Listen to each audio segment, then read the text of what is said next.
Hi, Darren Blakely here again from Optimize in Phuket, Thailand. And today I want to talk to you about nutrition. Nutrition is level 2 on the performance pyramid. Level 1 being fitness. Today it's nutrition.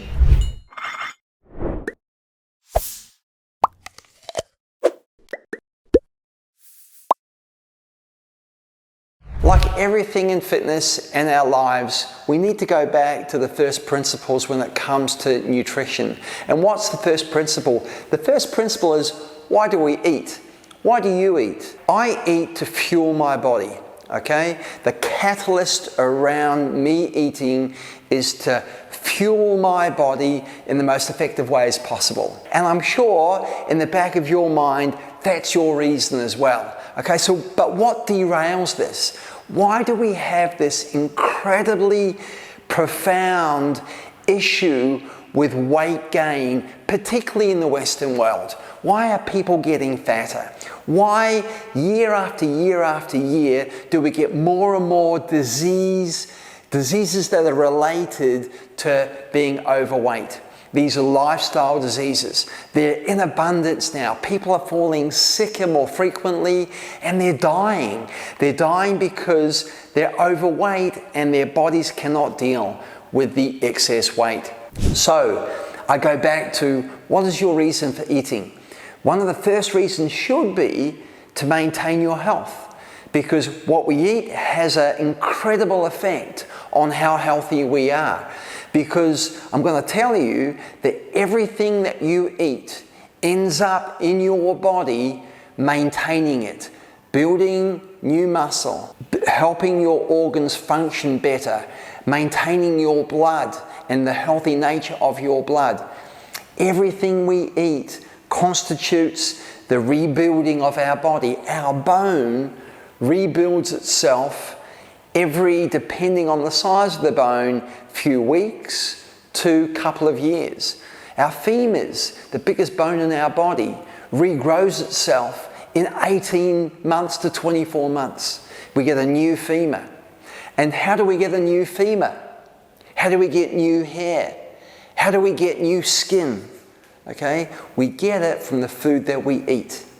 Our body takes that food and rebuilds our body. Unless we're eating really good food, we're not going to have a really good body. Okay? That's the bottom line.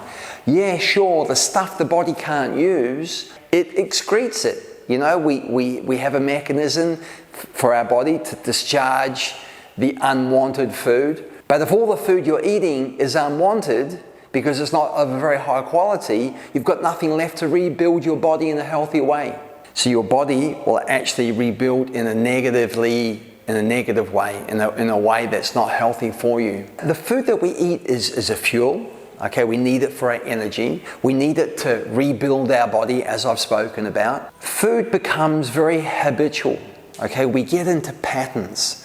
Okay, and we need to be in healthy patterns around our food. So what I do with my clients is I help them identify the negative patterns when it comes to their food.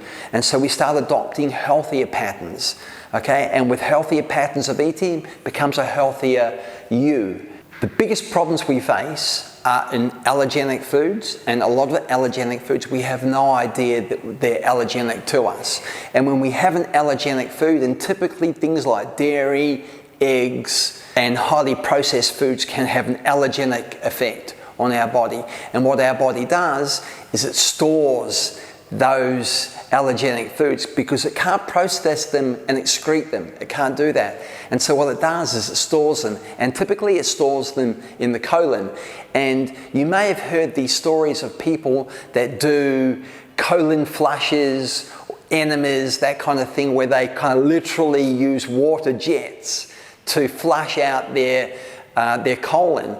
And in doing so, some people can lose crazy amounts of weight in a very short period of time, 5, even 10 kilos in one flush. And that's amazing, because what's happened is all of those allergenic foods that the body has been storing in the colon get flushed out.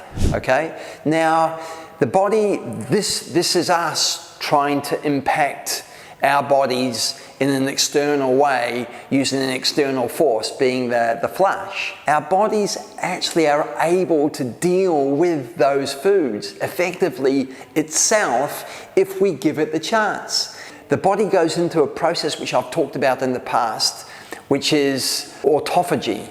And the autophagy is the body repairing itself, okay? And we can get to autophagy quite easily by fasting. Intermittent fasting is an amazing style of dealing with our food intake and also dealing with our body being able to repair itself. When we go into a longer fast, then that's when the autophagy begins its work. Also, when we do the intermittent fasting, we force our body to use our fat stores as a fuel. So yes, we eat carbohydrate, for instance, as an energy, as a fuel. But did you know that body fat in our bodies is our primary fuel? It's our number one fuel. And so evolution, through many thousands, hundreds of thousands of years, our bodies have evolved to store fat, to use it as a fuel. So I'll take you to the hunter-gatherer in our distant evolutionary process. The hunter-gatherer, what he would do, he would go out on a hunt with his fellow men of the tribe.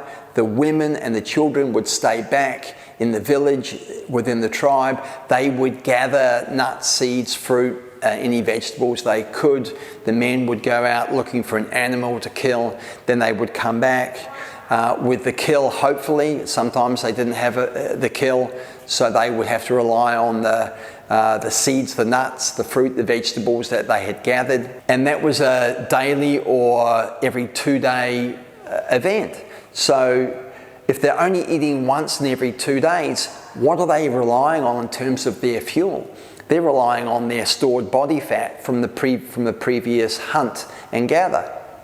So we've got this highly tuned mechanism to be able to store fuel as fat. Fast forward to modern day, where we have food available to us 24/7. We can just ring or use an app and food's with us instantly. We don't know how that food was prepared. We don't know where that food was sourced. So we know nothing about that food, but yet we just eat it, okay? This is quite dangerous. I say to people, we need to understand where our food comes from. If you do the shopping yourself and you look at the labeling and the packaging, you will see the origin of the food and you have some control over that. If you're farming your own food, that's number one. That's the best case scenario, but we don't all have access to our own farm food. But we need to be cautious about the food that we select, and too much fast food and food from origins that we don't know about can be dangerous to us for our health. Intermittent fasting is a great tool for managing weight most effectively, and also at the start of the intermittent fasting process that I encourage all my clients to do, we do an elimination diet. And the elimination diet is designed to take away the allergenic foods, or at least identify them.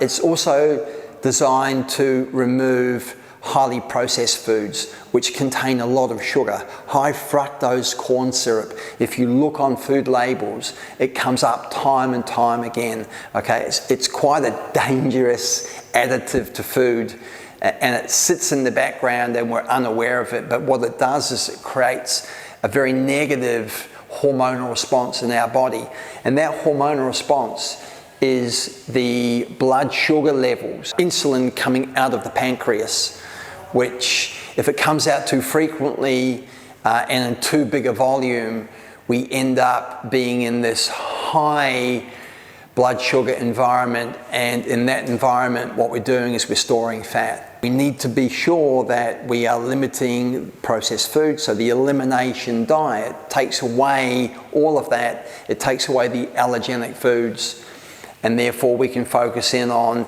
basic whole foods and stabilize our blood sugar, actually lose weight. We have an amazing activity we do here at Optimize in Phuket, Thailand, called the Clean and Lean Challenge. And we've just taken 10 people through that challenge. They lost on average 3 kilos each in 4 weeks. We started with the elimination diet.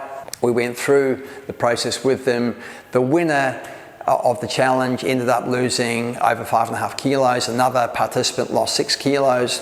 And based on original body weight, the winner was declared, and everybody learned a lot over the 4 weeks about the interaction of food and their bodies. An amazing process, and everybody had a great time, learned a lot, and lost weight. My final message to you guys listening to my video today is do some due diligence on how much food you eat, what kind of food you're eating, how frequently you're eating it, and start to be a bit tighter in your pattern of eating. Okay, I'm here to help you. If you want to reach out to me, info@optimize.fit, and I can help you in that process. You will lose weight, you will feel so much better, you will sleep better, your moods will be better, everything will be positively impact on your life. So this is me, Darren Blakely, here at Optimize, Phuket, Thailand, talking to you about level 2 nutrition on the performance pyramid. I'm looking forward to talking to you again on the next episode, where we'll be talking about body maintenance.